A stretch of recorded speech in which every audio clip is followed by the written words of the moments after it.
Good morning, Body Science fam. It's Harriet Walker here. I am the Body Science Sports Dietitian, and this morning I am coming to you with my 6 things that you need to think about before you touch your diet. So I get to talk to a lot of people about the changes that they make in their diets. And when they start out, when they want to do it. So I get to see them initially when it's like, okay, so I want to make some changes. What do I need to do? And a lot of the time people tend to want to jump in the middle. I'm generally one of the people who wants to jump in the middle of stuff. I like to learn by doing, and generally that means you start and then figure out the rest as you go along.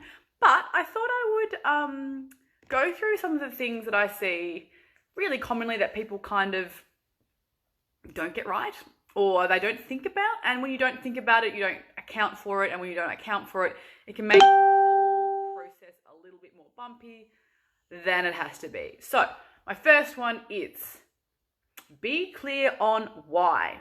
Why do you want to do this? Generally speaking, you should ask why about 3 or 4 times before you actually get to the real reason. So it might go something like, I want to eat healthy. Why? Because I want to lose weight. Why? Because I want to be able to run faster, and that will help. Why? Well, I want to be fit and healthy for my family. Bingo. Okay, so that's heaps better than I want to eat healthy. It's a lot more specific, it's a lot more personable, and it's a lot more motivation in being healthy for your family than just wanting to eat healthy for general purposes. So being clear on why and having a really strong reason why you want to change will mean that when things start getting a little bit tough, and it can, that you are prepared, because you can always look back at your why and go, yes, okay, this is much stronger motivation than my will to stop doing this right now. So first things first, getting really clear on why you want to do this. Second one is perhaps look at not doing everything all at once. I mean, you can get a meal plan and you can dive right in. And like I said, I am one of those people who likes to dive right in. But I'm getting better at this whole doing things one step at a time. Good morning, Aaron. So you might look at getting one meal better than it was last week. So it might be that you don't normally get your breakfast down pat. You're only having 2 pieces of white toast with butter for breakfast. And perhaps we could look at improving that breakfast a little bit more. So making, adding a little bit of protein in there, adding some fruit, adding a bit more color, adding some whole grains in there that help make you feel full. So that's adding, one meal at a time rather than diving head straight into it and overwhelming yourself and making it feel really hard. We can actually get some good headway just by sort of focusing on one meal for a couple of weeks. You might nail it pretty quickly. You can go on to lunch the next week and the week after that. And over a series of weeks, you're building up these habits that you can actually sustain and that make it, super easy. Yes, oats are a fantastic breakfast option if you want to look for a replacement to your normal brekkie. The next one, the third one, is auditing your time and habits. So I do it, and a lot of people do it, where they're like, I just don't have time. And when you actually look at how much time you spend scrolling through Instagram, watching TV, just kind of messing around, there's always a little bit of time that you could probably find. If you want to prioritize, if your why is really strong, you will find the time. It's just about kind of being real with yourself, being honest, and being like, okay, I actually could do more in my day if I was focused and had a purpose that was strong enough. So looking at what are some of the things that you could give up, or you could change, or you could shorten in order to allow for these healthier habits to come through is a really good idea. So doing a time audit is a good one. Actually write down for a whole day how much time you spend doing certain activities and see where you might be able to cut back. Number 4 is make sure you have healthy backups. So we always have an option. you might not get your first option. So just say you've planned out your whole day perfectly, everything's measured out to the gram, and you are on fire with this whole healthy eating business. But then you forget your lunchbox. I mean, who has lunchboxes these days? I'm not sure, but I would like to have a lunchbox. So let's just say I forgot my lunchbox.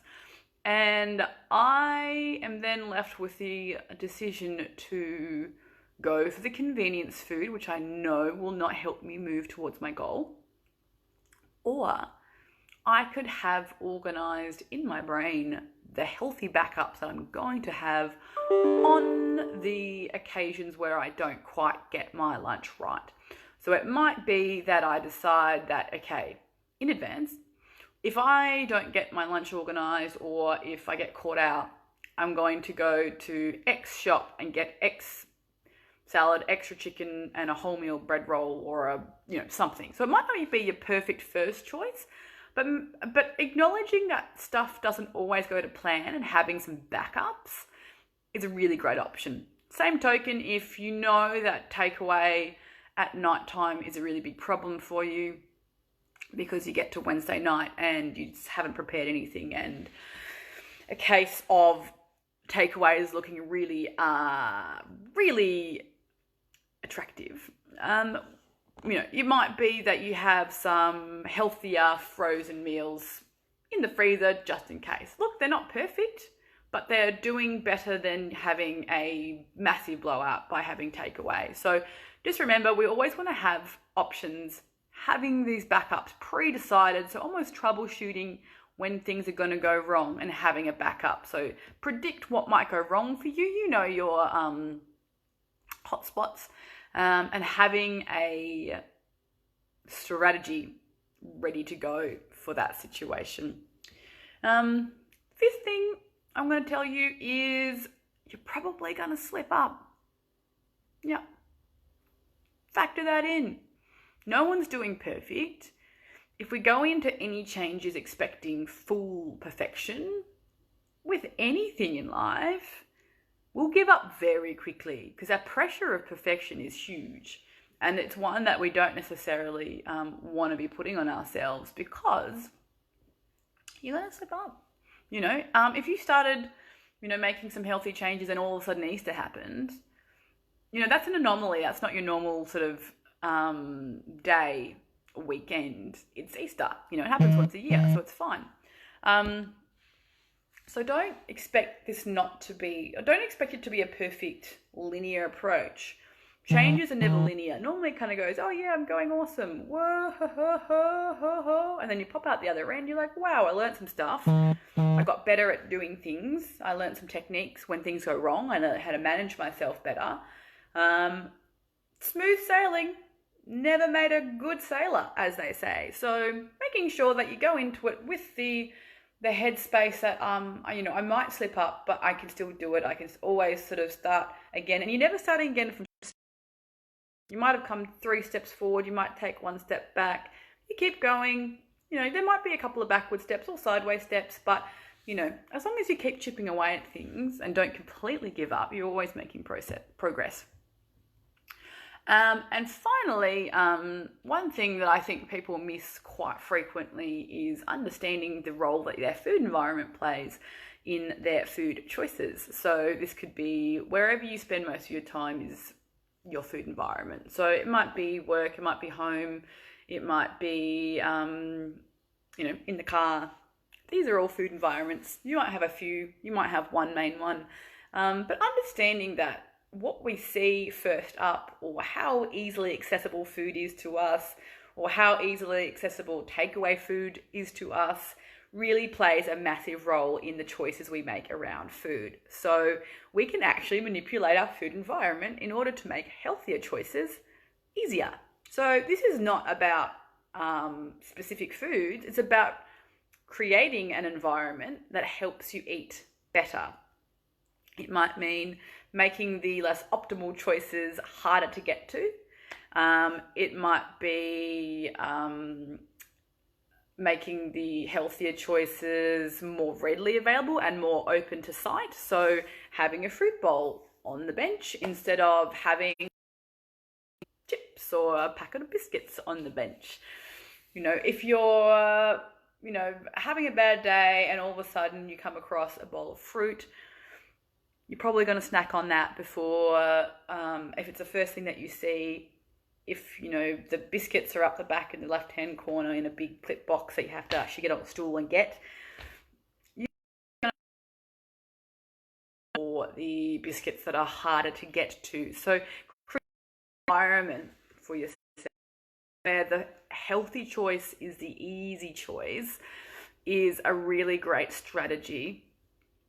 It does take a little bit of auditing of your environment, whether it's workplace. Some things you may or may not be able to control in your workplace. For those of us who are now working from home, you know, we've got some time to really make sure that we're set up well in order to make healthy choices. So now's a really great time if you've just started working from home to be able to do that.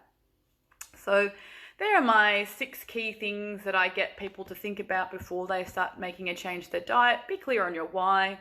Start with 1 meal at a time and try and make those changes sustainable. Audit your time and habits and see if you really don't have time or if you have some things that you could probably give up in order to make some time. Have healthy backups, know your hotspots and have a plan in place just in case that stuff happens. Know that you're probably going to slip up and that's okay. That's just a part of the learning curve. And look at your food environment and make sure you're making it easy on yourself. So they are my tips. I hope you enjoyed them.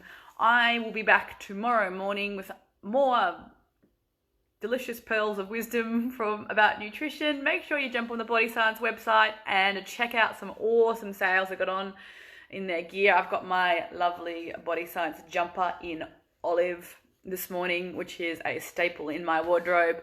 Hope you guys have a fantastic morning and I will see you all again soon. Bye.